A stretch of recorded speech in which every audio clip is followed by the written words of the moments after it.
Right, welcome back, ladies and gentlemen. We get down to business now. We're going to jump into the concept that we were talking about earlier. Hang on, let me turn this thing down. I still don't know how. Anyway, right. So, the three concepts that we were talking about earlier that you need to maneuver around this new business that we have, and to do it within the right jurisdiction. Okay, so the three concepts are: number one, valid cause. Get your head around that, you'll be fine. Number two, charge. What's the charge? Legal charge. Number three, favorite one, crime. We're going to discuss and talk about what crime is. Okay? So number one, we're going to start off with number one, which is valid cause. Being what? Being the reason why anyone would initiate legal proceedings against you. Okay? So the cause is simply the reason, and valid is just that. That the reason for them to take you to court has to be valid. All right? So you cannot take anyone to court or initiate legal proceedings unless you have valid cause, right? Okay?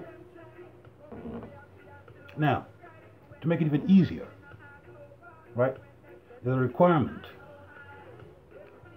that valid cause has three elements. If one of the three elements is missing, the cause ceases to be valid. It becomes an invalid cause which merits to be struck out of court. Okay, so that's the concept. So each time someone issues a false claim against you,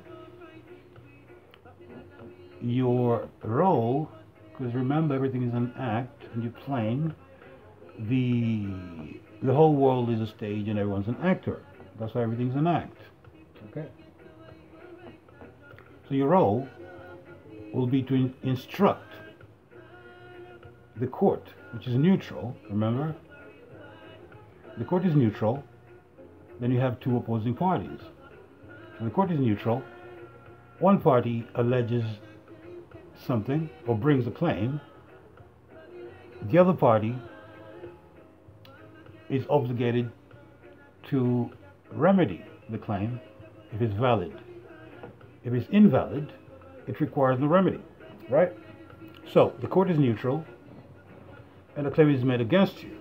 It's up to you to prove that the cause is invalid. Now there are various ways you can do that to show that the cause is invalid, depending on your on the particular circumstances of your case. Okay? But the point is this: lawful and legal. Lawful is lawful. Legal is to do with letter. Okay? So, this is real, this is fiction. This is you, say John Doe, John Smith. This is John Smith, the man. Here we have a Mr. John Smith in all caps, capital maxima, right? But now, since our friends have have realized that people are waking up to this stuff, now sometimes they mix it up. So it might be written in capital maxima, or sometimes media or minor. It's capital minor, capital media, and capital maxima. They mix them all up sometimes just to get the real man to believe that he is the Mr. Fiction, right? Because if we go back and remember why this is so, where does authority come from, right? So we go and look it up. Where did authority come from? Oh. You realize this when you go into the court and the guy with the costume, the guy who wears the cape, the flying courtman, him, is going to try and get you to put your hand on a book, right? That's where the authority comes from. They claim to get the authority from a god, because the god gave authority to the Pope, and then he gave authority to the crown, okay? And then the crown gives authority to the judges and the police and whoever else. So the ultimate authority is from God, right? Oh, remember as well that the anyone who assumes public office, even monarchs, they take an oath. In this case, the oath was taken to uphold the laws of God. That is it. That is the oath. Okay? Same as so-called public officials. Most of them take an oath to act with integrity and to be fair and to conduct their business transparently for the benefit of the public. That's the oath in most instances. Okay, so lawful is just that, the man, right? Legal is this. This is the law. Then you have something called presumption of law.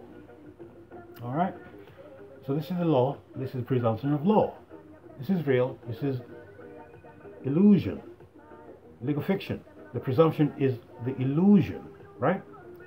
Presumption of law goes together with color of law. So this is law, this is color of law. It looks like law, but it's not, because it's a fiction. It's an image of the law. It's a presumption, right? And the people who presume and act under color of law also presume to have a what they call color of right or color of title to do what they do. This has title, this has color of title. So the man, the living man, has the title. Legal fiction is just the presumptions, okay?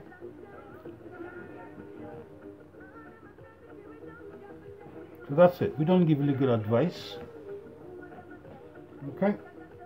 All we say is this: let he who wishes to be deceived. All right? That's your legal industry motto, or one of their sayings. Same as, oh, this is critical as well. This is critical. We talk about this all the time.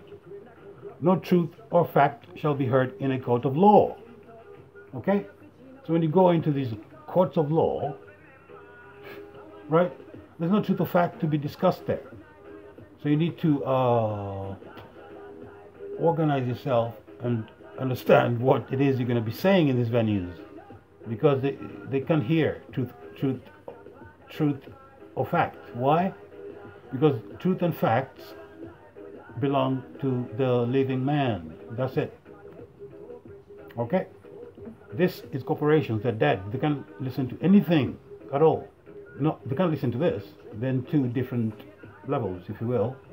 It's called inequality of status in law, because one is higher than the other one. They cannot interact. They're different species. Okay? And how is that? How is that possible? Why? Because the ultimate authority comes from God, right? So God created man in God's image. Okay? And we know the story.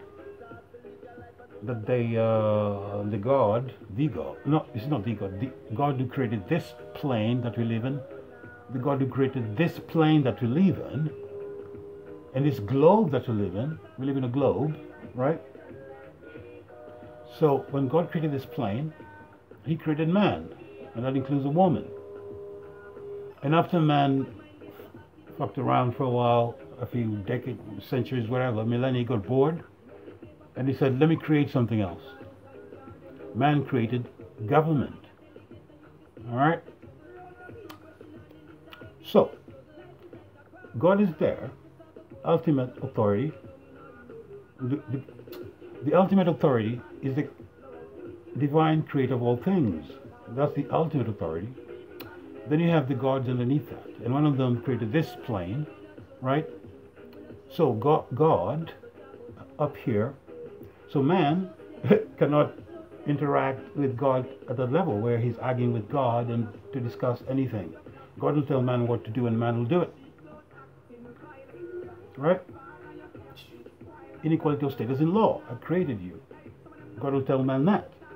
Then man created government. Alright? That's the inequality.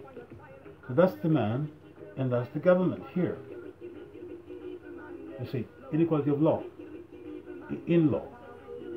So the corporation cannot sue the man. He's above. The man is above the corporation. That's why consent is required. Treaty of International Law. Lex Magatoria. The law of the merchants. Prohibits corporations from dealing with man. You see, your consent is required. That's it. That is why your signature is always required. Why? Because your signature connotes consent, denotes consent, signifies consent, expresses consent. Okay?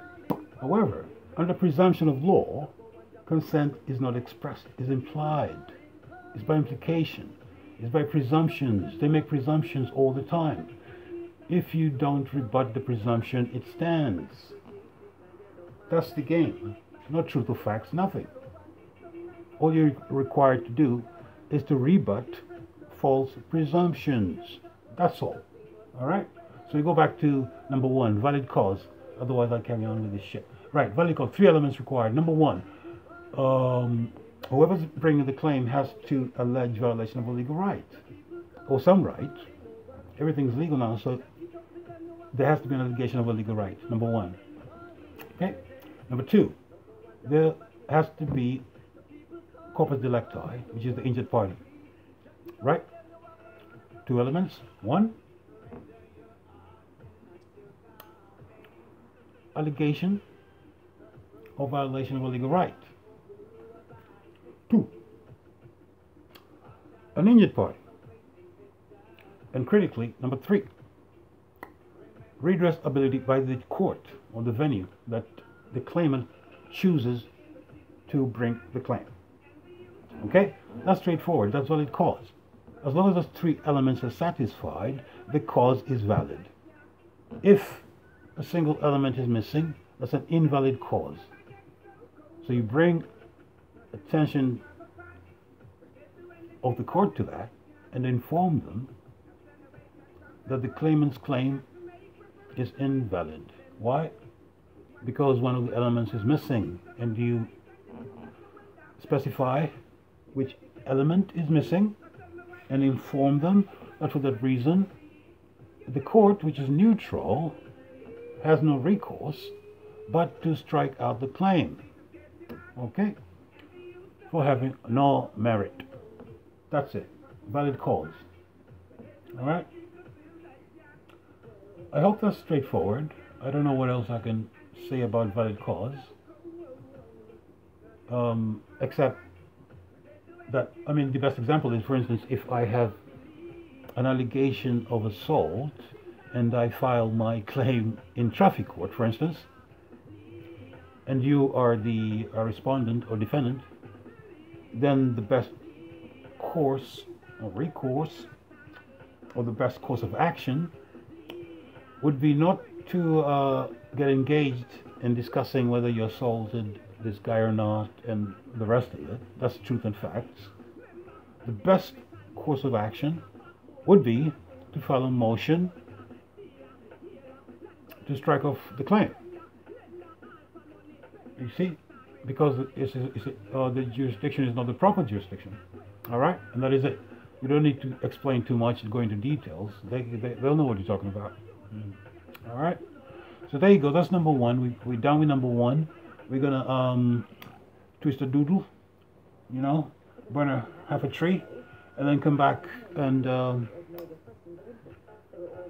do the second one, which should be charge. So we're gonna discuss what charge is. Okay. Remember, everything in the new order is commercial. Everything's about commerce. So it's the language. And legal is the word. So look at the language. And for people who know what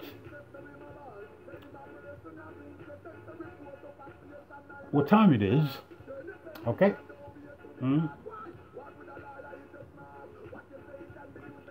Because it's all about chronos, by the way. It's all about time, right? 10:10. Sorry, I'm deviating for a minute, but anyway, anyone who's a newbie and doesn't know what's going on, doesn't know this, doesn't know about chronos, go and look at Google any watch ads and see what time it is. Okay. So people who know what this is, they know it's all about commerce, and it's all about corporations, and it's all about trusts and corporations. Okay. So we'll take a break and we'll come back and we'll deal with spelling and what a charge is. And yeah, it's all about spelling and chronos. Chronos simply means whoever owns your time owns you. So if you spend your time on somebody else's account, the energy vampirism, right? That's the whole point of the discussion. That if you spend your time using your energy to satisfy somebody else and they give nothing in return, that is energy vampirism. Okay? It happens publicly and privately. It's just a thing prevalent right now. There are people who are producing and other people who are just consuming. And they're not chipping in, as it were. Okay? They don't chip in. They don't put 5 on it. But they have the handout, and they want something in return for nothing. All right. So those ones, the ones where you spend your your time working, and they benefit. That's energy vampirism. Okay. So we'll take a short break and come back, and we'll get down to discussing what a charge is. Thank you.